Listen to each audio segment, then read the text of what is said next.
दोस्त, आज मैं एक ऐसे स्टूडेंट के बारे में बताने जा रहा हूँ जिसे सिर्फ और सिर्फ एक गलती की वजह से इसे जिंदगी भर पछताना पड़ा।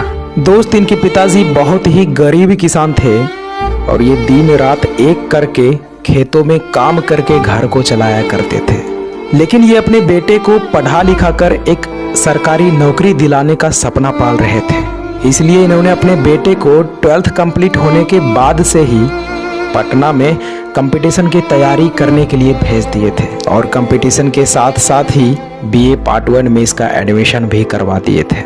ये लड़का भी अपने कैरियर को लेकर बहुत सीरियस था, लेकिन कुछ दिन तैयारी करने के बाद इसे पटना का हवा लग जाता है और लाल पीला हरा के चक्कर में फंस जाता है और टाइम वेस्ट करने लगता है। अब आप तो समझ ही गए होंगे कि मैं क्या कहना चाह रहा हूँ। ये लड़का दरअसल प्यार के चक्कर में पड़ गया था।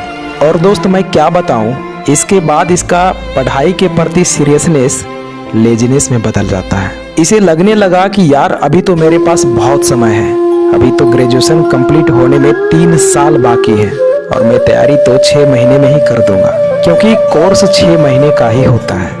लेकिन शायद इसे ये नहीं पता था कि उस 6 महीने में पढ़ाया गया चीज़ों को कंप्लीट करने में बहुत समय लगता है और इसी गलत फहमी में जीने लगा और पढ़ाई कम, प्यार का चक्कर ज़्यादा करने लगा। हालांकि बीच बीच में इसे रियलाइज़ होता था कि मैं गलत कर रहा हूँ, लेकिन दोस्त, इस चक्कर में जो एक बार पड़ जाता है ना, वो इतनी आसानी से बाहर नहीं निकल पाता है। ये जीवन की सच्चाई है, जितना जल्दी समझ लो उतना ही बेहतर होगा।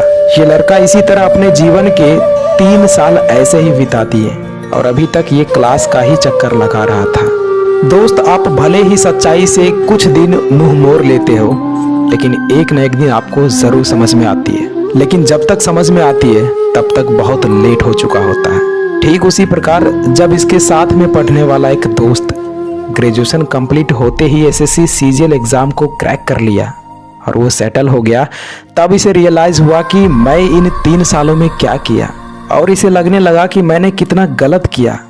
पिताजी का मेहनत पानी में फेर दिया, कैसे कैसे दिन रात मेहनत मजदूरी करके पैसा भेजते होंगे और मैंने ये सब चुटकियों में बर्बाद कर दिया। ये लड़का को अब सारा कुछ दिखने लगा था, लेकिन तब तक बहुत लेट हो चुका था।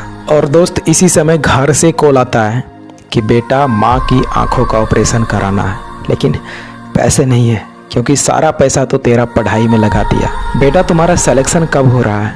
तो दोस्त, ये लड़का कुछ नहीं बोल पाया क्योंकि ये लड़का इन 3 सालों में पढ़ाई के अलावा सब कुछ किया था, सिर्फ पढ़ाई ही नहीं किया था। ये लड़का फ़ोन पर सिर्फ रोता रह गया और फिर बोला कि पिताजी, अभी कोई एग्ज़ाम नहीं निकला है। दरअसल मैं गलत रास्ते पे चला गया था, मैं भूल गया था कि मैं यहाँ क्या करने के लिए आया हूँ, मुझे माफ़ कर दीजिए पिताजी। दोस्त, इतना बात सुनकर इनके पिताजी शॉक्ड हो गए और सोचने लगे कि मैं क्या सोच रहा था और क्या पाया। मैं ये सोच रहा था कि अब दुख की घड़ी बहुत जल्द ही खत्म होगा, लेकिन सारा उम्मीद पे पानी फेर दिया। अरे मैंने तुम्हारे लिए क्या नहीं किया, अपना ज़मीन का 90% हिस्सा इन 3 सालों में बेच दिया, ये सोचकर कि मेरा बेटा शहर में अच्छे से पढ़ाई कर रहा होगा।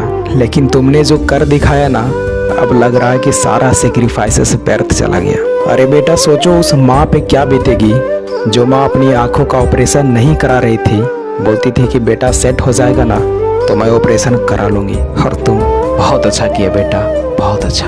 दोस्त, अब इसके पास रोने के सिवा और कुछ नहीं बचा था और मजबूरन इसे प्राइवेट जॉब में 10,000 की नौकरी करना पड़ा और जो सपना इनके माँ बाप ने देखे थे वो केवल सपना ही रह गया।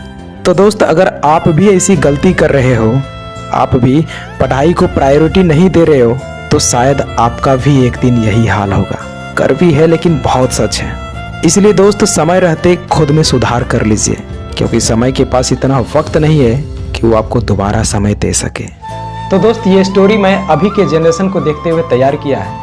आई होप इस स्टोरी से आप लोगों को बहुत मोटिवेशन मिला होगा। तो दोस्त, अब मिलते हैं किसी नेक्स्ट वीडियो में, तब तक के लिए जय हिंद, वंदे मातरम।